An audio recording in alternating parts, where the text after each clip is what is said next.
లేదు కొత్త పింఛన్ అని పెట్టినాం ఆ కొత్త పింఛన్ ఇస్తలేడు వీడికి 2 సార్లు పెట్టినాం 2 సార్లు ఇస్తలేడు అవి వస్తలేదు మహిళలు కోటేశ్వరాలు చేస్తాడు వాడేనాడు చేస్తాడు బిడ్డ ఇంకా ఉన్నది లేదు గుంజుకొని తింటాడు అంతే మన అందరూ దొంగ దొంగ అంటారు దొంగే మరి ఎందుకట్లా దొంగ కాకపోతే దేవరా బస్ ఎక్కితే పైసలు పోతే ఫ్రీగా కూర్చున్నాం ఇప్పుడు వేసి సర్తారు బలం ఉన్నోళ్ళు బలం నెలలో కింద పడతాను అవునా ఏం చేస్తాం మరి నెలకు 6,000 7,000 మిగులుతాడుగా మీకు ఎందుకు అని మిగులు పాడబడా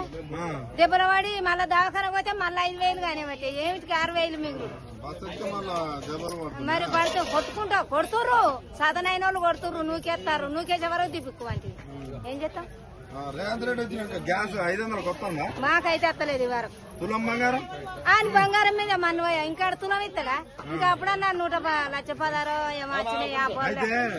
ఇప్పుడు ఇంకో మాట అంటాడు నేను మహిళల్ని కోటేశ్వరాలు చేస్తా వాళ్ళ నాకు అంటాడు ఓట్లు వేస్తారా మీ మహిళలు అట వానికి వేసే బదులు పురాగం మొత్తం ఊకోవాలి వానికి ఓటేయద్దు వానికి గెలిపియాలి మరి ఆయన ధీమా చెప్తాడు మహిళలు ఓటేస్తే చాలు మళ్ళా గెలుతా నేను అంటాడు గెలవనితి గెలవనితి ఎవడెత్తడో ఎవతెత్తదో ఎవ్వలేయరానికి అంతేనా ఎవ్వలేయరు గ్యాస్ కి ఎంత కట్టుకుంటాను 960 మరి ఫ్రీ కరెంట్ వస్తుందా ఏం లేదు మరి ఏం చేసినమ్మా రేవంత్ రెడ్డి ఏం చేయలేమని చేసులు పాడుగానే ఉన్నది ఓడగొడతాడు పింఛన్ లేస్తాడు ఏడుతుర్రు పింఛన్ ఉన్నోళ్ళు లేనోళ్ళం లేకెడతానో ఉన్నోళ్ళేమో ఏత్తలేరు వాడు ఏత్తలేడు వీళ్ళు తింటలేరు రైతు బంధు ఇత్తన పద్ధతి తెచ్చుకోగానే రైతు బంధు వేసు ఇప్పుడు అసలు రైతు బంధు బంధు రైతు భరోసా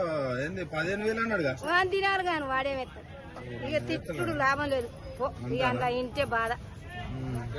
బాధే ఉన్నది కాదా మరి కేసీఆర్ ఉన్నప్పుడు వాడు ఇత్తన పద్ధతులు ఇత్తనాలు తెచ్చుకోగానే వేసు రైతు బంధు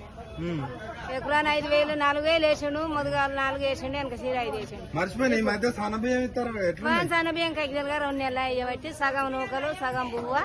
గంజి పడతాను 1 నిమిషానికే గంజి పడతాను ఇంకా దొడ్డు బియ్యం అప్పుడు మంచిగా